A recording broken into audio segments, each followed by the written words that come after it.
that in the Muslim world also we've started summits like this where ideas are exchanged, intellectual activities promoted. So I want to congratulate you, first of all. And then, before I start my vision of governance in Pakistan, I just want to inform the audience here what was an international sportsman, a cricketer, how did he end up in politics? And then how did he become a prime minister? So I think it'll be interesting for you because then you will understand what I intend to do with Pakistan. You see, I grew up in Pakistan. I'm the first generation of Pakistanis. When Pakistan in the 60s was considered the fastest growing country in Asia, it was actually a model of development for the developing world. I just met Sheikh Mohammed today, and he again reminded me that Emirates Airline was helped by Pakistan Airlines in the 70s. So Pakistan was a country with optimism, hope. We grew rapidly. We had excellent governance system. Our bureaucracy was one of the best in Asia. And that's the Pakistan I grew up in. So then I played international cricket. When I started my international cricket, Pakistan was one of the weakest teams in world cricket. And we were emerging from colonialism. So we took great pride as our team became stronger and it competed. And by the time I left cricket, Pakistan was world champions. So I took pride, like my countrymen, as we competed internationally and we grew in confidence. But unfortunately, our country could not keep up that pace. Countries have, life of a country is in cycles. It's never in a straight line. You go up, you go down, course correction, countries come up, some countries don't go up.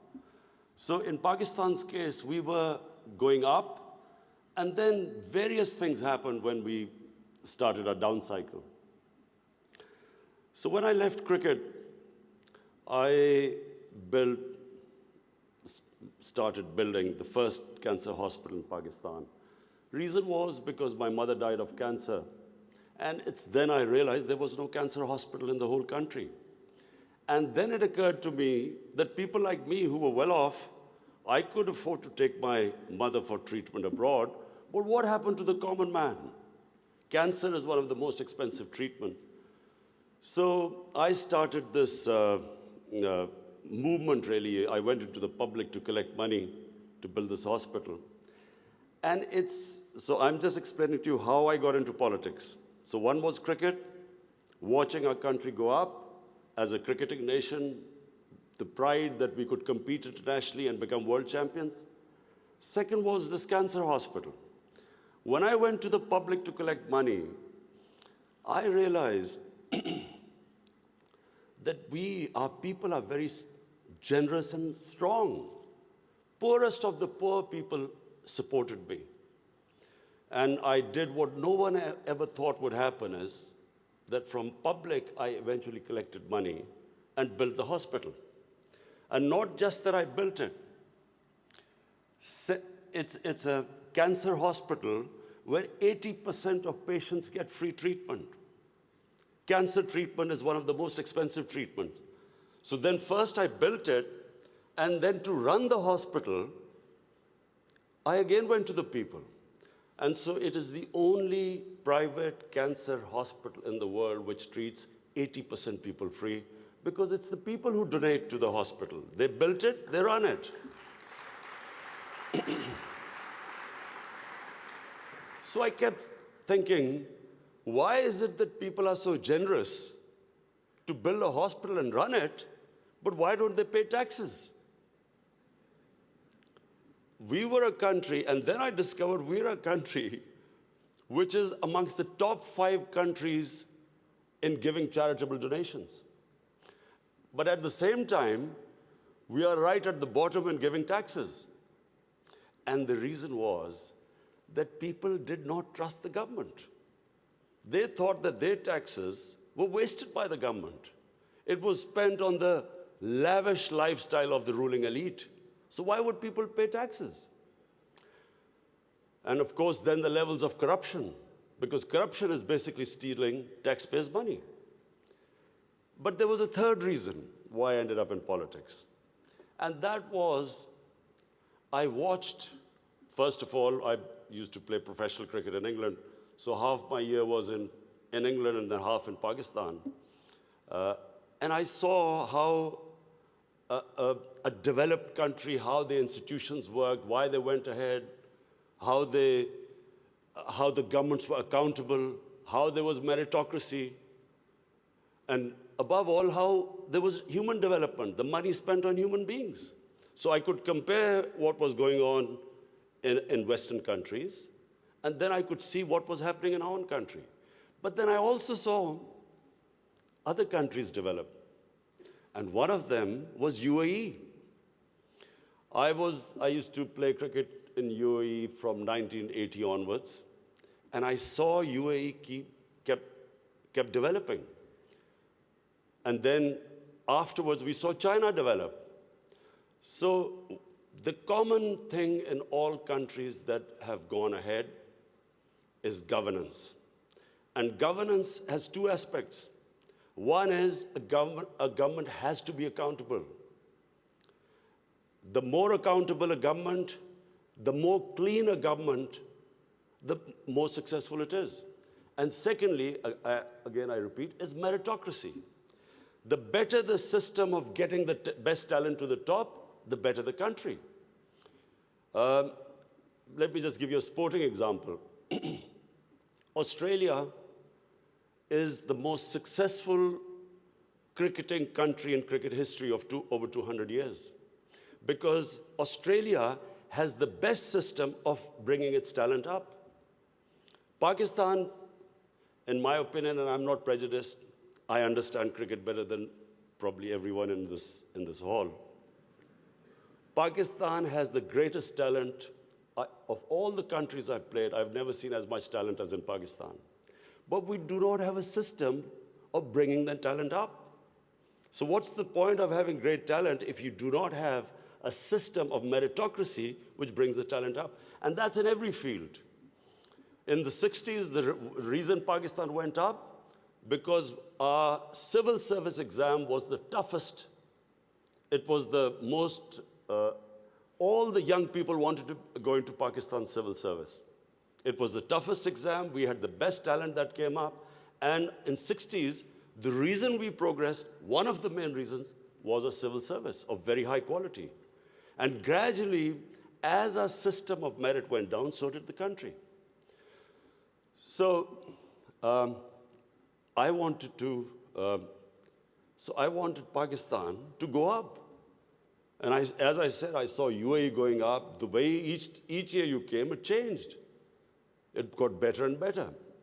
And similarly, and of course the greatest example is China. For me, the thing about China, which is just remarkable, no nation in the history of mankind has done what China has achieved. In 30 years, they have brought 700 million people out of poverty. It is just a phenomena which has never happened in human history. And of course, my motivation, again, of the Pakistan I wanted to see was based, and I'm a student of history, Islamic history especially, was on the Prophet, or Prophet, peace be upon him, the state of Medina, which he created. Now, why do I say the state of Medina? Because the state of Medina laid the foundation of one of the greatest civilizations in the history of mankind. The principles that found the foundation of the state of Medina is what, for the next 700 years, was the greatest civilization on earth. And what were those principles? The state of Medina was founded on incredible principles of justice and humanity. It was the first time a welfare state was made, a state that took responsibility of the weak, what China has done right now. That was the state of Medina, where first time a state took responsible for its poor, its weak, its orphans, its widows.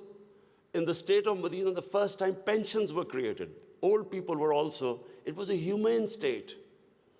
And secondly, there was justice, rule of law. These were the two main things. And the third thing, the Prophet of Islam, peace be upon him, made seeking knowledge a sacred duty. The word was that even if you have to go to China to seek knowledge, you must. Those days going to China meant not coming back. So the emphasis on seeking knowledge. For the next 700 years, all top scientists were Muslims. And that was the state of Medina. It laid that foundation. And then the way minorities, other religious people were treated. The Prophet signed famous, the Misaq-e-Medina. There's still a letter in St. Catherine's Church which was signed with the Christians that your places of worship will be, till the end of time, they will be protected by Muslims. Secondly, that no forcible conversions would be in Islam. Thirdly, the Prophet's last sermon, it is a charter of human rights. It's about how human beings are equal. So it was a humane state created, rule of law, emphasis on education, that led to the growth of Muslim civilization. So this is, in Pakistan, we want the same basis of our state. The rise of what I believe, the way our country will rise, it will go back to those principles. We must, number one, have rule of law, everyone equal before the law. State must be accountable. We must have a welfare state where the state must take responsibility of its poor people.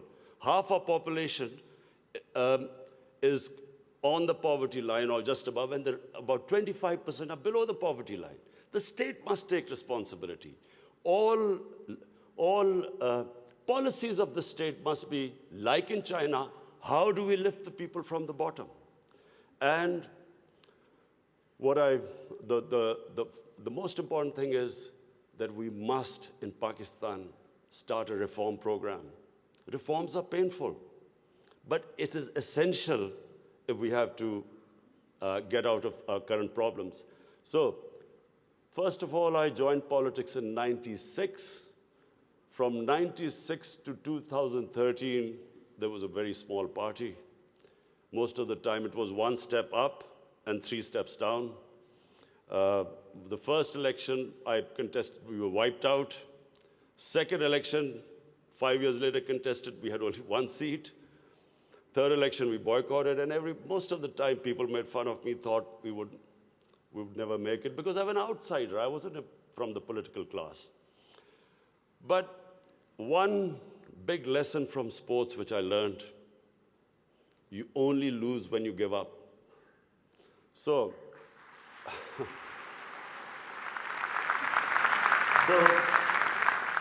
kept learning from my mistakes, kept getting up, falling, getting stronger. Eventually, we formed government in one of the 4 provinces in 2013, and it was the KP province, which was devastated by war on terror. It was on the border of Afghanistan, the tribal areas, the whole fighting took place in that region. The police was devastated by attacks. We had 70% of industry closed. And KP has a reputation that they only give you 1 chance. Each government comes once, it's ousted the next time. So we came in a coalition government, and we started our reform programs. First of all, we started spending money on human development, health and education. Secondly, we did, first time in Pakistan history, no party had done before, we started spending money on climate change. Pakistan is about 8th in the countries that are most vulnerable to climate change. So we took this ambitious mission of planting 1 billion trees in 5 years. And then we reformed the police, depoliticized our police, depoliticized our bureaucracy, and then started tourism. Because KP has a lot of tourist sites. It has was the center of Buddhist civilization, so religious tourism, but we have the best mountain scenery there. So anyway, by the end of 5 years, we had half poverty in those 5 years. The poverty had gone half. And a province which never gave you a second chance, we came back with 2/3 majority in 2018. Not only did we win there, then we formed government in the last election. We got 17 million votes, which is the highest ever won by a party. And so now we have our reform agenda. And as I repeat, reforms are painful. You know, when you take reforms, when you make reforms, people suffer. They go through a difficult times.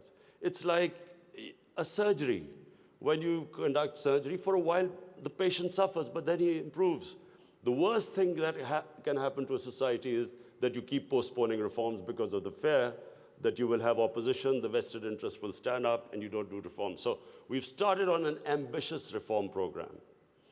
That's number one. We are trying to change improve all our economic policies. We have trying to cut down our fiscal deficit. We are trying to improve exports, cut down our imports. We have unfortunately had to raise bills because we came up with, when we got into power, we had massive fiscal deficit and current account deficit. So we are doing that. But in my opinion, Pakistan now has a chance. Already we are seeing optimism. Investors are coming into our country. We feel that this is the time that Pakistan will take off. The most important thing, and while talking to Sheikh Mohammed last time, he told me something very interesting. He said that you must allow businesses to make money. Investors must make profits. And the reason is simple. If people don't come into business for charity, they come into business to make money. So if they can make money, more people come and invest. So this is what we've done. We have started working on ease of doing business, making it easier for people to do business, easier for the investors. We are changing our tax laws, which were very cumbersome. So we are conducting a series of reforms. And already, we're seeing the signs of the country improving. But most important, Pakistan has the best tourist potential. At the moment, we have hardly any tourism compared to other countries. But Malaysia, with just beach tourism and resorts, Malaysia has $22 billion it makes from tourism. Turkey, with beach and historical sites, beach tourism, Turkey has $42 billion from tourism. Now, Pakistan has probably one of the best mountain scenery anywhere in the world. Half the world's highest peaks are in Pakistan. Pakistan has 1,000 kilometers of coastline. Pakistan has the oldest historical monuments, probably as old as anywhere in the world. We have Indus Valley civilization, which is 5,000 years old. We have Peshawar, the oldest living city in the world, 2,500 years. Lahore and Multan, ancient cities. But what we have, probably more than any other, hardly any other country has, is religious tourism. We have, for Muslims, we have the Makkah and Medina of the Sikhs. The Sikh religion has the two holiest sites in Pakistan, and we have just opening those sites for Sikhs. And we have opened up a visa regime. First time in Pakistan, we have 70 countries which can come in and get visa at the airport. We also have, I mentioned,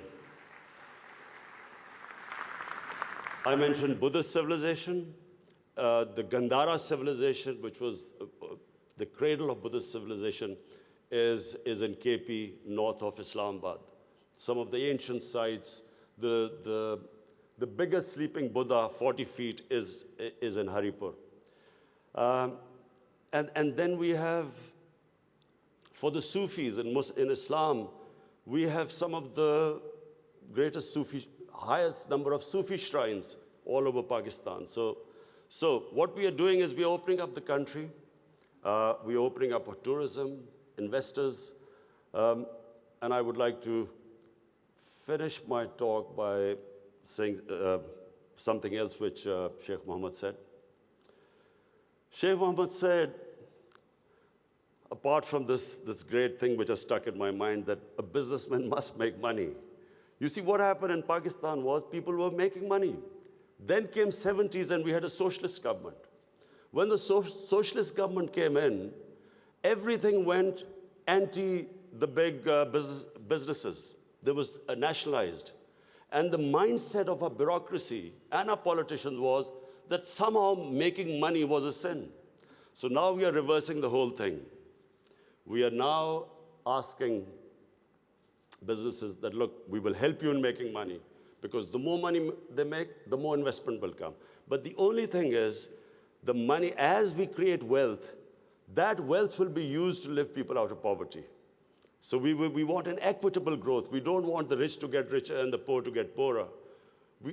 I am really against this neoliberal economics where you have 62 people owning as much wealth as 3 billion people on this earth. I think that the distribution of growth should be equitable. But the last thing I want to say about what Sheikh Mohammed, I still remember. It's very important that to take risks in life. Sheikh Mohammed said that when 9/11 took place, he immediately called up Sheikh Ahmed in Emirates Airline and said, buy aircrafts and engines of aircraft, because everything went down. Prices of planes went down. People were not flying as much. This is the key. In my opinion, this is the difference between very successful people and people who don't take risks. I have played 20 years of international cricket. I saw a lot of players with a lot of talent, but they never made it big because they were scared of losing. They would not take risks. Players with less talent, but that ability to take risks, chances, they also had bad times.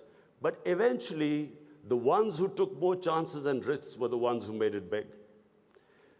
This is the time, my last word is to the investors. This is the time to come to Pakistan when it is just going on the upswing. This is the time to invest in the country. And don't miss the boat. Thank you.